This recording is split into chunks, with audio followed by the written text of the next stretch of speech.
안녕하세요. 저는 전남 고흥에서 청년 농부라 불리는 농사 지으며 살고 있는 32살 남성입니다. 젊은 사람이 시골에서 농사를 짓는다 하니 신기하시죠? 저도 서울에서 사회생활도 해보았지만 결국 이 일이 제 평생 업인 것 같더라고요. 약간의 방황을 하고 아버지께 본격적으로 농업에 대해 배우게 된 건 5년이 채 안 되네요. 아직 농부로서 서툰 점이 많지만 열심히 배워가고 있답니다. 사실 저는 3년 전에 파혼을 경험했는데요. 인터넷이나 TV로만 보던 일이 저에게도 일어날 줄은 꿈에도 몰랐습니다. 할머니가 해주신 말씀을 무시하고 그때 결혼을 강행했더라면 저는 아마 이 세상 사람이 아니었을지도 모르죠. 그 사건으로 인해 사람을 사귀는 것에 대한 트라우마가 생겼는데요. 사람을 만나면 이 사람은 나를 배신하지 않을 것인지, 위험한 사람은 아닌지 조금 더 신중하게 생각하는 버릇이 생겼거든요.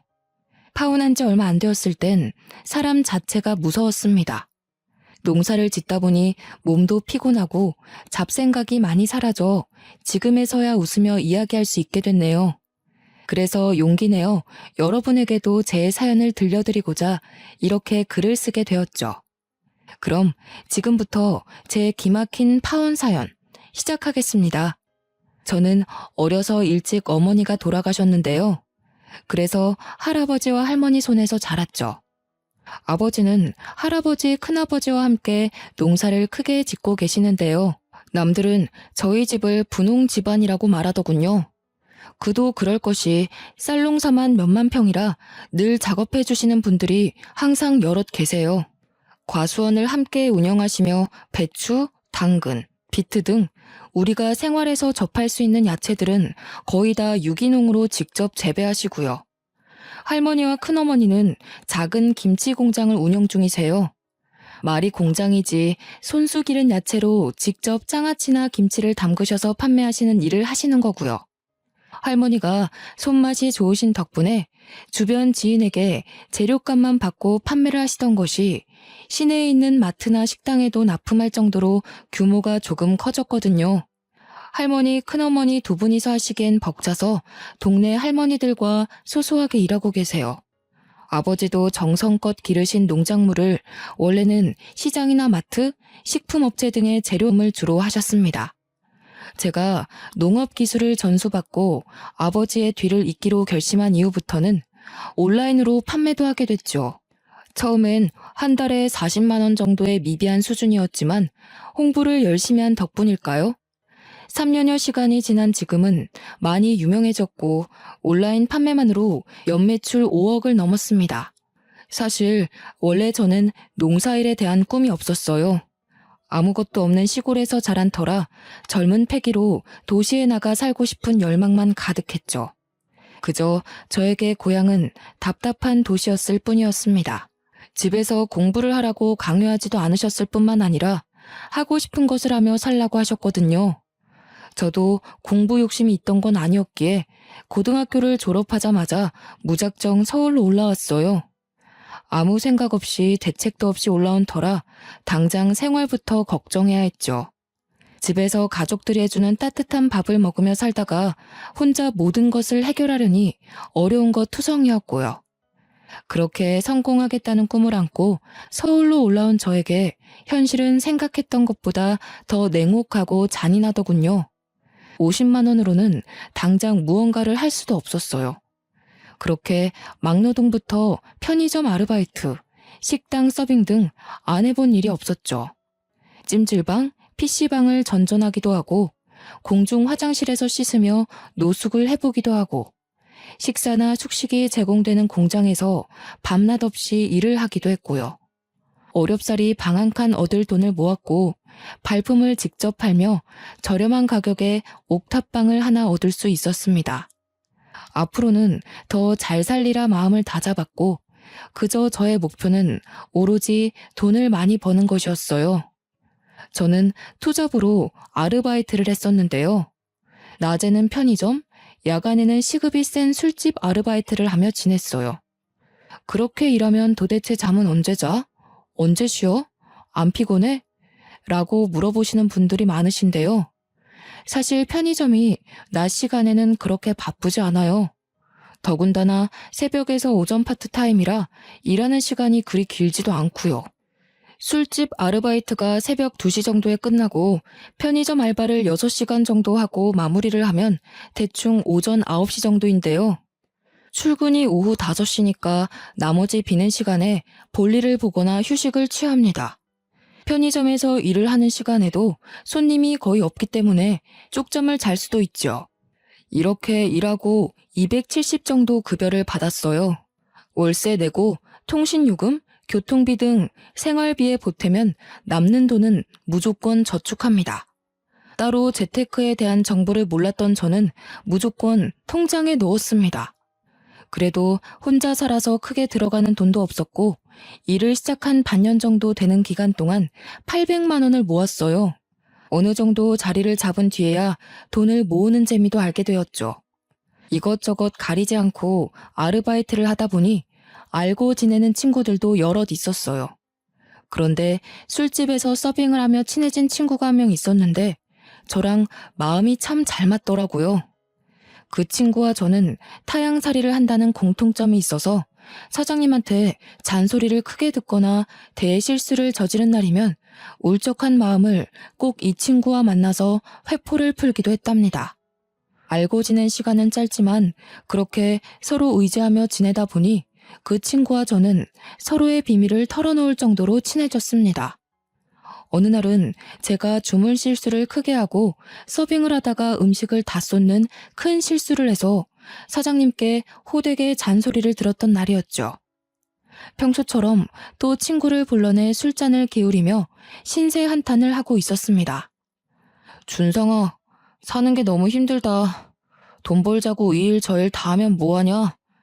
왜 맨날 나는 실수만 할까?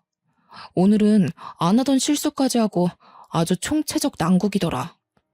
계속 이런 식이면 그만두라고 소리치시는데 어찌나 서럽던지 눈물이 다 나오는데 그래도 나 혼자 자존심에 울지는 않았다.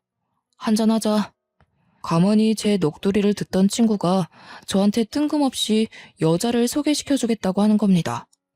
지금도 열심히 돈을 버느라 하루하루가 바쁘다 보니 연애를 할 생각은 없었거든요. 그런데 평생을 모태솔로로 살다 보니 이제는 여자친구 좀 만나봐야겠다는 생각이 들었어요. 광진아, 내가 알게 되는데 진짜 예쁘게 생겼어. 소개시켜줄 테니까 만나볼래? 갑자기 뜬금없이 무슨 소개팅이야. 나 혼자 먹고 살기도 바빠 죽겠는데. 그리고 나 영장 날아왔더라. 나 가을에 입대해야 해. 굳이 미루다가 갈 필요는 없어서 사장님한테 말하고 입대 전까지만 일하려고. 영장이 벌써 나왔냐? 난 아직 안 나왔던데. 야, 그래도 원래 군대 가기 전에 여자친구 만들어 놓고 가는 거야. 다들 그런다더라. 일말상초? 뭐 일병이나 상병 달고 헤어진다는 소리도 있는데 요즘엔 그거 다 헛소리야. 그래도 하루 이틀도 아니고 2년을 기다려야 되잖아. 군대 가기 전에 여자친구 만드는 건 정말 비양심적인 것 같은데? 기다려야 하는 사람 입장 생각해보면 정말 못할 짓이야 그건. 야, 그래도 한 번만 만나봐라. 정말 놓치기 아깝다니까. 너 언제까지 모태솔로 소리 들으면서 살래? 이제 그만 솔로 탈출할 때도 되지 않았냐? 만나서 밥을 먹던 커피를 마시던 상관 안 할 테니까 일단 한번 만나보라고.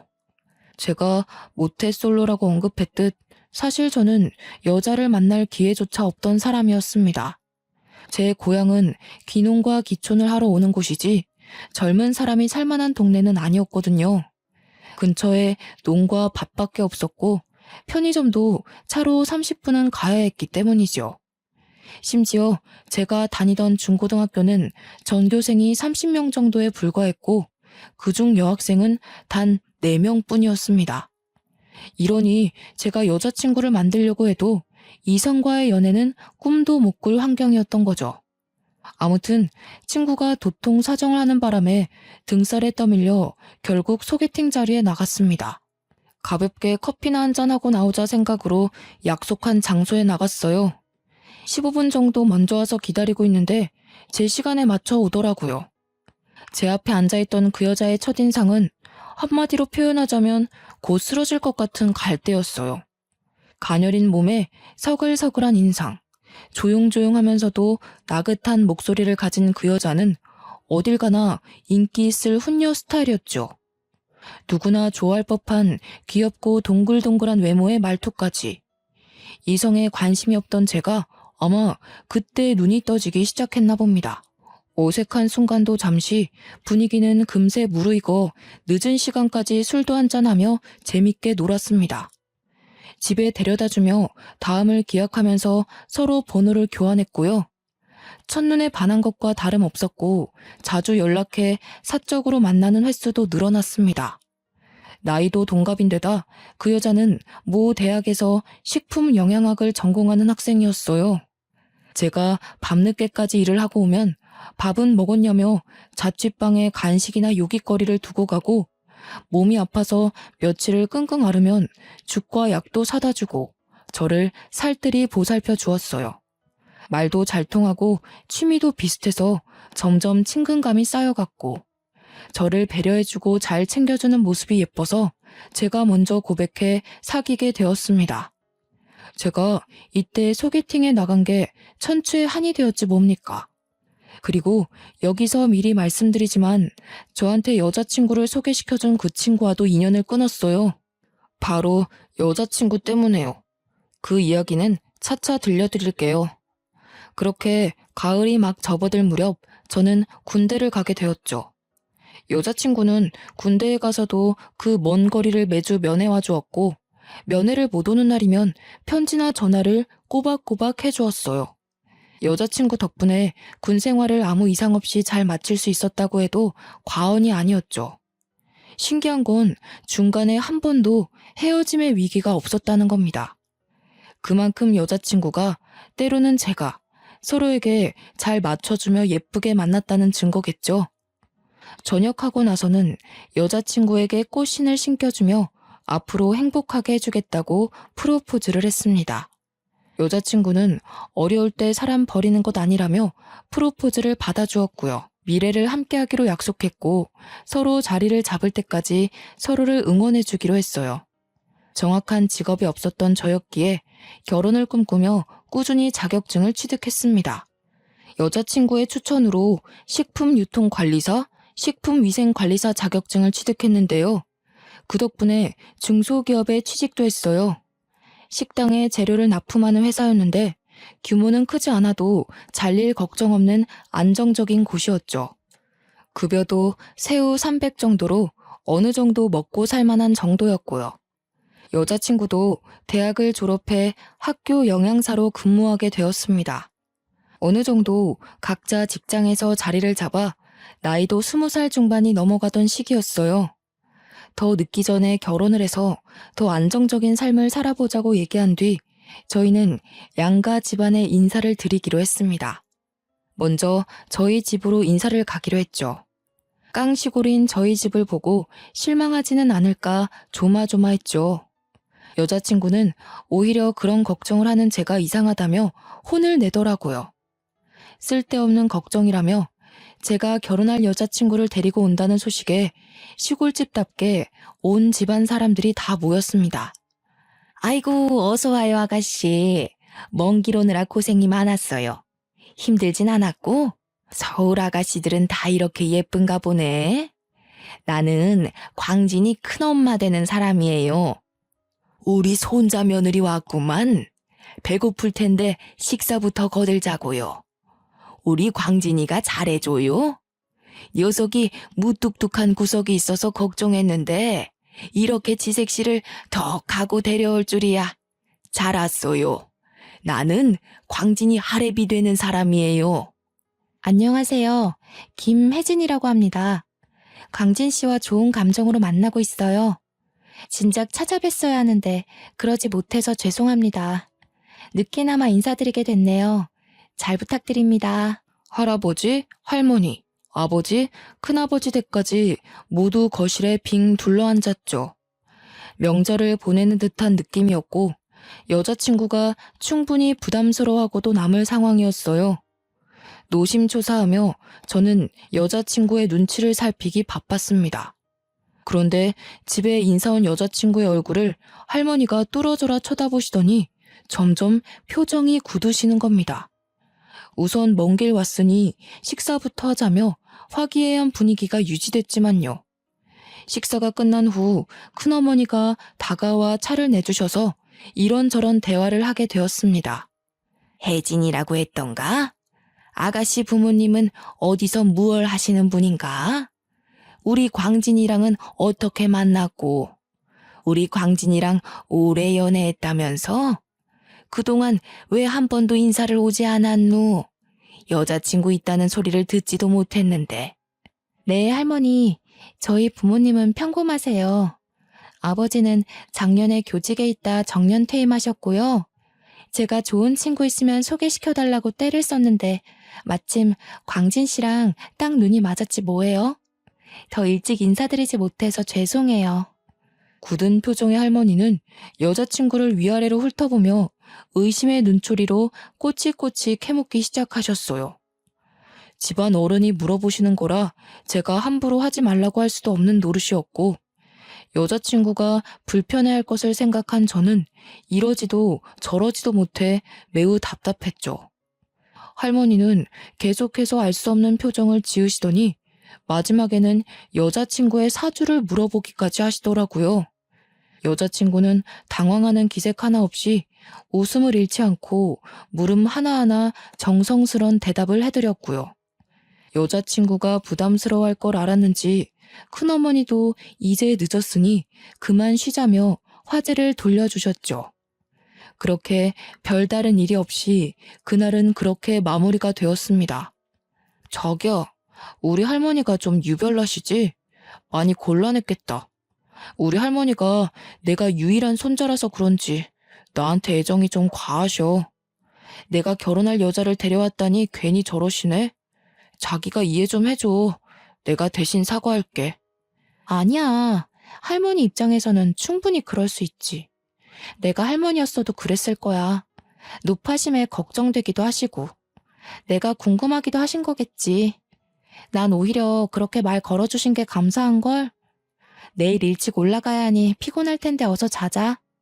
여자친구와 저는 하룻밤을 자고 다음날 아침 식사 후 서울로 올라왔어요. 서울에 올라와서 할머니의 표정이 내내 마음에 걸렸던 저는 할머니께 전화를 했습니다.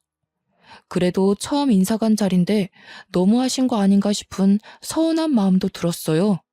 할머니, 저 잘 올라왔어요. 혹시 제 여자친구 마음에 안 드세요? 인사드리는 내내 표정이 안 좋으셔서요. 손주가 결혼한다는데 예쁘게 봐주세요. 예, 광진아. 여자친구와 결혼은 다시 생각해보는 게 어떻겠냐?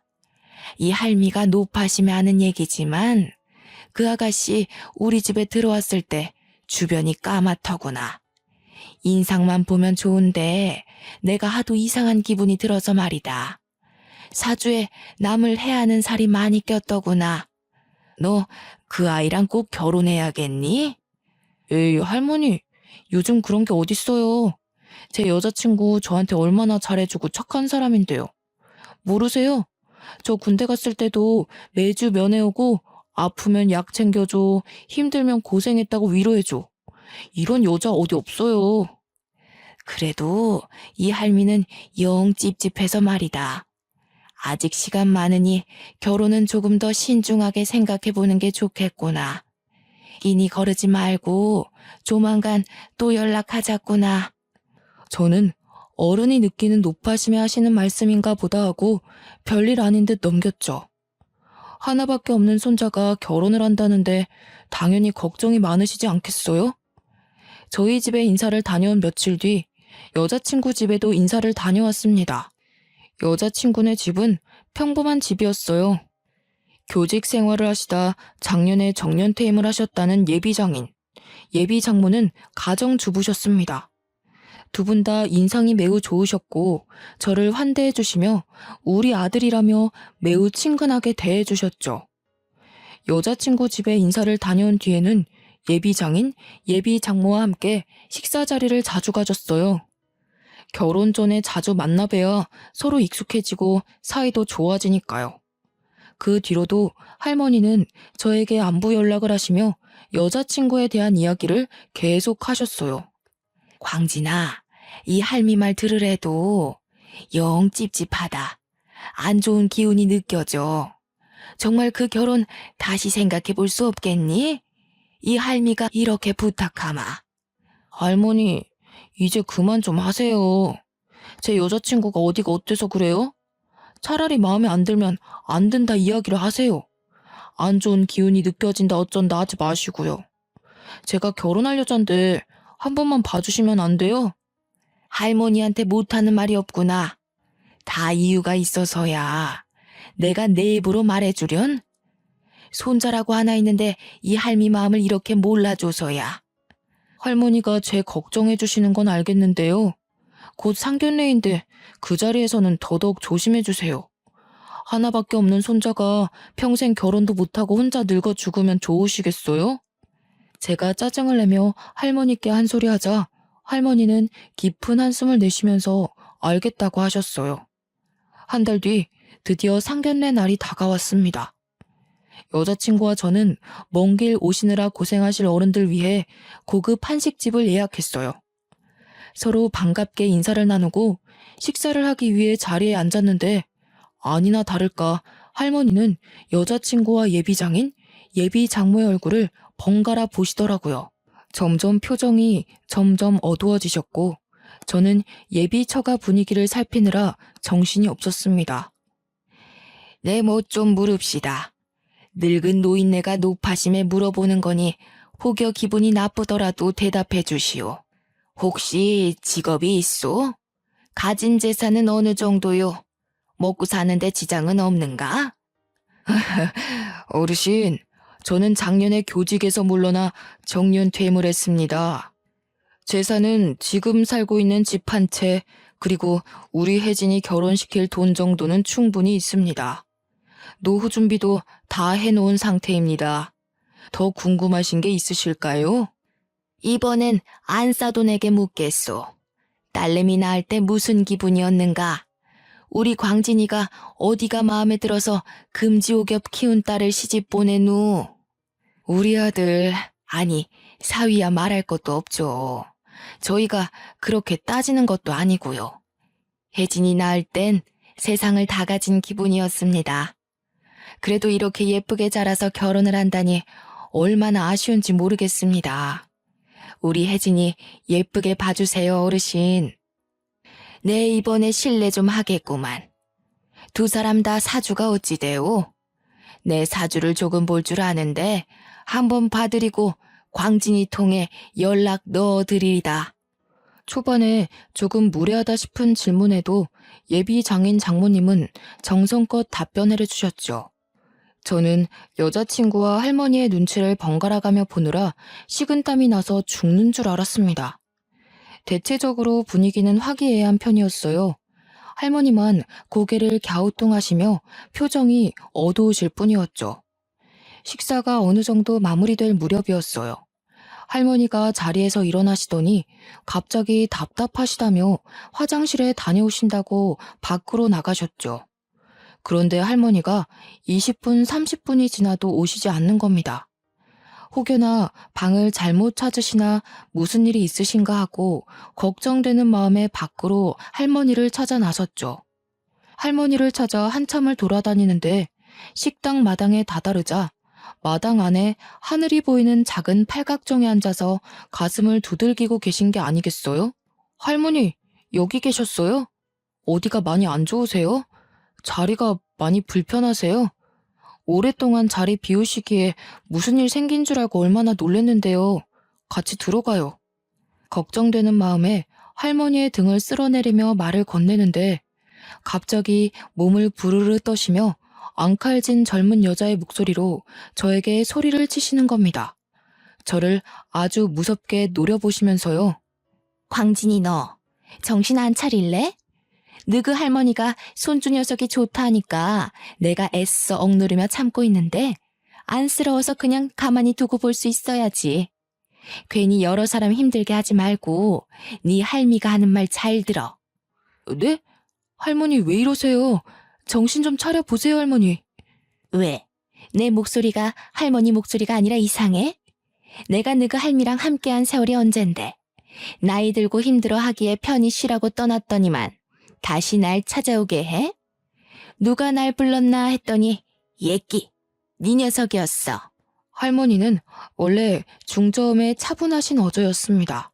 그런데 전혀 다른 목소리로 저에게 삿대질을 하며 말씀을 하시는데 조금 무섭더라고요.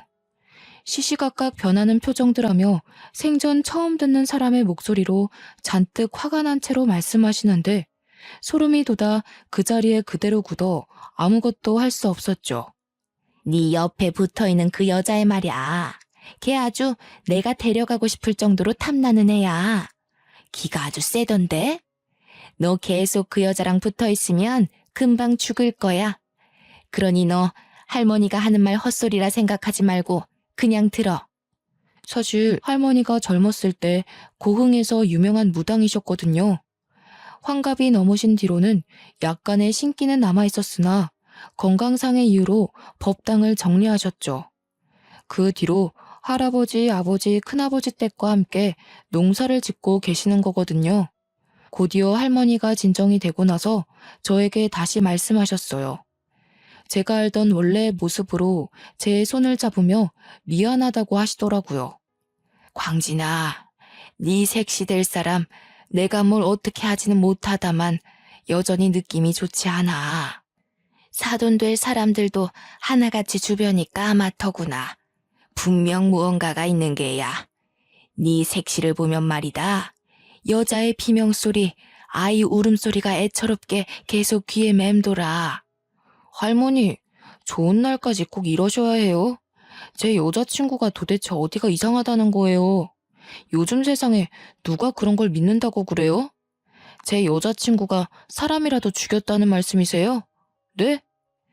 이 할미가 노망났네 생각할 수도 있지. 좋은 날 앞두고 내가 괜히 방해하는 것 같아 미안하구나. 네 색시 될 사람부터 사돈 될 양반들 사주까지 하나같이 다 좋지 않아. 온갖 살이란 살은 다 껴있어. 너 그 사람들이랑 붙어있으면 오래 못 산다. 그러니 광진아, 이 할머니 얼굴을 봐서라도 조금만 시간을 두고 생각해보면 안 되겠니? 마지막 부탁이다. 솔직히 할머니가 이렇게까지 말씀하시니 저도 사람인지라 괜스레 찝찝한 마음이 들기 시작하더군요. 여전히 사랑하는 여자친구지만 저도 사람인지라 할머니의 말을 더 이상 무시할 수가 없겠더라고요. 생각을 좀 정리한 뒤 이러한 상황에 대해 여자친구에게 직접 묻고 싶었습니다. 어디서부터 어떻게 물어야 할지, 무엇부터 다가가야 하는지 고뇌하게 되었죠. 하지만 굳이 그럴 필요가 없게 되었죠. 그렇게 시간이 지나 심란한 마음으로 하루하루를 보내고 있었는데 모르는 번호로 연락이 오는 겁니다. 안녕하세요. 혹시 김혜진 씨 아시죠? 저는 박문규라고 합니다. 그 여자에 대해 말씀드릴 게 있어요. 불쑥 연락드려 정말 죄송하지만 만나서 제 이야기를 꼭 들어주셨으면 좋겠습니다. 제가 댁이 계신 곳으로 찾아가죠. 혜진이요? 혜진이를 어떻게 알죠? 그럼 오늘 6시에 행복동 삼거리에 있는 카페에서 만나기로 하죠. 퇴근하고 바로 가겠습니다. 퇴근 후 부랴부랴 만나기로 한 장소에 갔습니다. 행색이 초라하고 어딘가 아파 보이는 남자가 앉아 있었죠. 그 남자가 저한테 해주는 말이 아주 가관이었습니다. 조금 충격적이기도 했고요. 저는 3년 전에 혜진이와 만났던 사람입니다. 그때 저는 결혼한 유부남이었죠. 제가 무슨 생각이었는지 술집에서 만난 혜진이와 불륜관계가 됐어요. 당시 와이프가 임신 6개월이었는데 불륜 사실을 알고 혜진이를 몇 번 찾아갔더라고요. 그래서 지금 이 이야기를 나한테 하는 이유가 뭡니까? 혜진이 나랑 결혼할 사람입니다. 이제와 다른 사람이랑 결혼한다니 미련이라도 남은 겁니까? 차라리 미련이면 좋겠죠. 아무튼 제 와이프는 혜진이한테 만나지 말아달라는 부탁을 했더군요. 그런 와중에 길거리에서 실랑이가 있었고요. 그리고는 아내가 세상을 떠났습니다. 뱃속에 품은 아이와 함께요. 그 말이 사실인가요? 혜진이가 그랬을 리가 없어요. 당신 뭔가 잘못 알고 있는 것 같거든요. 이런다고 다시 옛사랑한테 돌아와라 이겁니까? 내가 보기엔 당신 제정신 아닌 것 같아요, 지금. 절대 그럴 일 없습니다.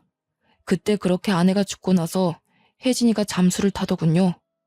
우연찮게 연락이 닿아 만나서 이야기 좀 하자 했더니 대뜸 자신은 책임이 없다며 연락을 끊어버리더라고요. 그렇게 모든 게 끝나고 나서야 알게 됐습니다. 그 여자의 실체를요. 그 남자가 말하길 알고 보니 여자친구는 부모님도 없는 고아로 보육원에서 자랐다고 하는 겁니다. 대학생도 아니었고 식품 공장에서 일하는 시간제 아르바이트생이었다고요. 집, 부모님, 직업 하나같이 모든 것이 거짓이었고 심지어 사기 전과도 있었다는 게 아니겠어요? 아마 제가 만났던 예비 장인 장모는 돈으로 고용한 사람이라더군요. 자신도 아내와 아이가 떠나고 난 뒤 흥신소를 통해 여자친구에 대해 알아본 결과라고 했죠. 여자친구를 그대로 둘 수 없어 이야기라도 나눠보려고 주변을 맴돌며 기회를 엿보는데 행복해하는 저를 보며 죄책감이 들었다는 거예요. 근데 그 행복이 진심이 아니라는 것을 알고 있는 이 남자는 저에게 여자친구에 대한 사실을 알려줘야겠다고 결심을 했답니다. 그 남자가 보여준 몇 장의 사진과 통화 녹음 파일을 보며 저는 너무 기가 막힌 사실에 손과 발이 덜덜 떨리기 시작했어요. 머릿속이 하얘지더라고요. 좋은 날 앞두고 괜히 이런 말을 해서 미안하게 됐습니다. 더 이상 저 같은 피해자가 나오지 않기를 바랄 뿐입니다. 혜진이, 아니, 그 여자 절대 믿지 마시고 조심하세요. 제가 해드릴 수 있는 이야기는 여기까지네요. 만나주셔서 감사합니다. 저는 그 남자의 말을 듣고 한동안 생각에 잠겼습니다. 어떻게 하면 사람이 그럴 수 있나? 무슨 생각으로 그런 삶을 사나 하고요. 제가 직접 두 눈으로 확인해 봐야겠다고 결심이 섰습니다. 그래서 여자친구를 미행하기로 했어요. 그런데 일을 한다던 여자친구는 어느 날은 집에서 틀어박혀 나오지도 않다가 또 어느 날은 밤늦게 들어오거나 생활 패턴이 너무 자주 바뀌는 겁니다. 집에서만 무작정 기다릴 수는 없겠다 싶어 여자친구가 근무한다는 학교에 갔어요. 남녀공학 고등학교였는데 일부러 경비실에 문의를 했죠. 저 실례합니다. 여기 학교에 근무하는 김혜진 선생님을 만나 뵙고 싶은데요. 어디로 가면 되나요? 제가 방문은 처음이라 잘 모르겠어서요. 누구요? 김혜진 선생님이요?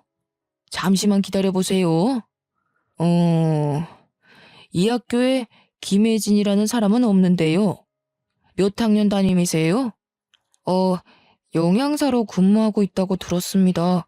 근처에 볼 일이 있어서 왔다가 생각난 김에 한번 뵙고 가려고 들렸는데요. 안 계신가요? 여기는 그런 사람 없는데요. 잘못 찾아오신 것 같습니다. 안녕히 가세요. 제가 잘못 찾아왔나 보네요. 옆 학교였나 봅니다. 괜히 제가 번거롭게 해드렸네요. 수고하세요. 여자친구가 근무하는 학교에 왔는데 여자친구가 없다니. 이게 무슨 경우인가요? 여자친구가 저에게 거짓말을 하고 있다는 거, 뭔가 숨기고 있다는 건 확실해졌습니다. 다음 날 오전 근무를 마치고 퇴근을 하면서 여자친구에게 연락을 했어요. 점심 식사 같이 할 수 있냐고 말이죠. 물론 떠보기 위함이었죠. 아니나 다를까 점심시간에는 여유가 없다며 저녁에 보자는 말을 했고 저는 알겠다 대답했습니다. 정확한 물증을 어떻게든 잡아야 했기에 여자친구의 비위를 맞춰주며 즐거운 시간을 보내는 척했어요. 밤늦은 시간이 되었고 오늘은 혼자 들어가겠다는 여자친구의 말에 데려다 주지 못해서 아쉽다는 뉘앙스를 풍겼습니다. 여자친구를 보내고 뒤에서 몰래 미행을 시작했어요. 여자친구는 택시를 타고 15분 거리에 있는 유흥가로 가더라고요. 밤늦은 시간에 이런 곳을 왜 가나 하고 몰래 뒤를 쫓아가는데 한 모텔로 들어가는 겁니다. 하도 수상해서 미친 척하고 그 앞 편의점에서 끼니를 때우며 여자친구가 나올 때까지 기다렸어요. 새벽녘이 되어서야 밖으로 나왔는데 여자친구 옆에 제 친구가 함께 있는 겁니다. 정말 그렇게 애틋하고 다정할 수가 없었습니다. 서로의 눈에서 꿀이 뚝뚝 떨어지더군요. 저는 당장이라도 쫓아가 두 놈들을 잡아 족치고 싶었지만 증거 수집을 하기 위해 몰래 사진을 찍었습니다. 이미 여자친구에 대한 믿음이 없어져 버렸죠.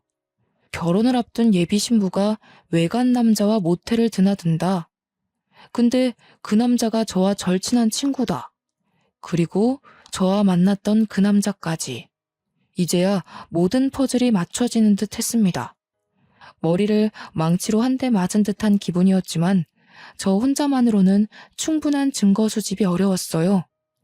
300만 원이라는 거금을 들여 흥신소에 의뢰를 했습니다. 좀 더 확실해야 했거든요. 얼마 지나지 않아 흥신소 직원으로부터 여러 사진들이 전송되더군요. 역시 돈을 들인 공이 있었습니다. 몰래 따라다니느라 여간 힘들 게 아니었습니다. 그 사람들 얼마나 조직적으로 움직이는지 솔직히 조금 힘들었어요. 대충 사이즈만 봐도 그 남자랑 여자 연인, 그리고 고객님이 말씀하신 여자 부모라는 사람들, 이 업계에선 유명한 사람들이에요. 돈 받고 부모 대행해주는 사람들로요. 뒷조사해달라고 의뢰 많이 들어오면 저 사람들 몇 번씩 본 직원들이 한둘이 아니거든요. 정말 고생하셨습니다. 합법이 아니란 건 알지만 제 사정상 어쩔 수 없었네요. 감사합니다. 무슨 일인지는 모르겠지만 사람 사는 게 다 거기서 거기 아니겠어요? 나도 정가가 있는 사람이지만 뭐 눈에 뭐만 보인다고 저 사람들 보통 사람들이 아니던데요? 분위기로 보나 조직적으로 움직이는 행동으로 보나 이상한 것 투성입니다. 흥신소 직원으로부터 받은 사진들을 보아하니 여자친구와 친구뿐 아니라 예비 장인 장모의 모습까지 담겨 있더라고요. 허름한 술집에 모여서 다 같이 무언가 이야기를 하고 있는 듯한 사진. 알고 보니 제 친구도 작정하고 저를 속인 한통속이더군요. 제가 속 얘기도 하고 지낸다고 했죠. 타향살이를 하며 친해진 사람이었기에 많은 위로가 돼서 집안 이야기를 몇 번 했던 게 화근인가 봅니다. 저처럼 돈을 벌고 싶은 생각이 많은 꿈 많은 친구라고 생각했는데 큰 오산이었네요. 저는 여자친구와 예비처가, 아니 그 사람들을 도저히 가만둘 수 없었어요. 예정대로라면 내년 봄 결혼식을 올리고 행복한 생활을 시작했어야 하지만 저는 사랑이라는 핑계로 저와 제 가족을 기만하려 했던 여자친구와 그 일당에게 복수하기로 결심했어요. 그러고는 곧장 이 사실을 할머니를 비롯한 가족 모두에게 알렸습니다. 그러게 이 할미가 뭐라 그랬냐? 내가 이상하다고 했지? 너 이 할미 말 안 들었다가 골로 갈 뻔했네. 아이고 우리 손자 살려주셔서 감사합니다. 어쩜 인두껍을 쓰고 그런 짓들을 하다니 내 이것들을 그냥. 할머니 우선 진정하세요. 저한테 다 계획이 있어요. 며칠 뒤 아버지 생신이잖아요. 아버지한텐 죄송하지만 그날을 핑계 삼아 여자친구를 시궁창에 빠뜨릴 거예요. 그런 줄 알고 계세요. 모두들 어떻게 그럴 수 있냐며 당장이라도 서울로 쫓아오실 기세였지만 아버지의 생신을 핑계로 여자친구를 데리고 내려가겠다 했어요. 그 자리에서 여자친구의 민낯을 드러내고 아주 짓밟아줄 계획이었거든요. 결혼 전에 땅 일부를 정리해 결혼 선물로 주신다는 핑계로 여자친구의 속셈을 파악해 좀 더 정확한 명분을 만들기 위한 하나의 계략이었습니다. 며칠 뒤 여자친구와 함께 고향에 데려가 가족들과 정신없는 하루를 보냈어요. 가족들이 잘 도와주어 생각보다 순조롭게 일이 진행되고 있었습니다. 저녁을 먹고 차를 한잔하며 아버지와 할머니가 여자친구를 불러 땅 이야기를 하셨어요. 여자친구는 땅이라는 말에 화색이 돌더니 이런 큰 선물 안 주셔도 된다며 감사하다며 잘 살겠다고 아양을 떨더라고요.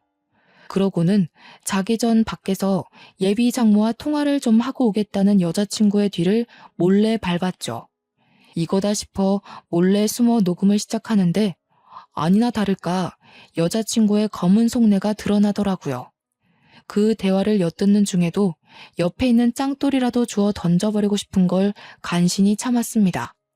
제 친구, 아니 그 자식과 통화를 하는 것 같더라고요. 이제 됐어. 나한테 땅을 준다네? 농사 짓는 집이라고 해서 얼마나 땅이 큰가 했더니 몇천 평 수준이 아니던데? 여기 관광지 개발 예정 구역이라 돈도 어마어마해. 몇십만 평이라니까? 결혼해서 잘만 구슬리면 이거 다 내 거 되겠는데? 그러니까 이 사람은 느낌이 좋다고 했잖아. 역시 자기는 사람 보는 눈썰미가 있다니까? 맨날 학교 출근하는 척 얼마나 고생했게. 이제 이 돈으로 잘 먹고 잘 사는 일만 남았어. 적당한 시기에 이혼하면 되지. 요즘 이혼이 흠인가? 난 돈만 있으면 돼. 말도 마. 완전 호구가 따로 없어. 몇 년을 공들였는데 드디어 빛을 발하는구나. 나중에 들켜도 할 말 없는 거지 뭐. 내가 몇 년을 지 뒷바라지를 해줬는데 쉽게 못 내칠걸? 우리가 오랜 시간 공들인 만큼 이제 나도 팔자 한번 펴보자. 이 땅들이 다 얼마야? 막상 제 귀로 직접 들으니 화가 나기보단 비참해지더라고요. 저와 함께했던 몇 년의 시간이 저 여자에게는 그저 돈을 벌기 위한 수단일 뿐이었던 거죠. 속마음을 이야기하며 우정을 나누었던 그 친구. 몇 년이라는 시간을 함께하며 미래를 약속했던 사랑하는 사람. 그 모두를 한순간에 잃자니 가슴이 찢어질 것 같더라고요. 참 야속하지 않나요? 마음의 상처가 이런 건가 싶더라고요.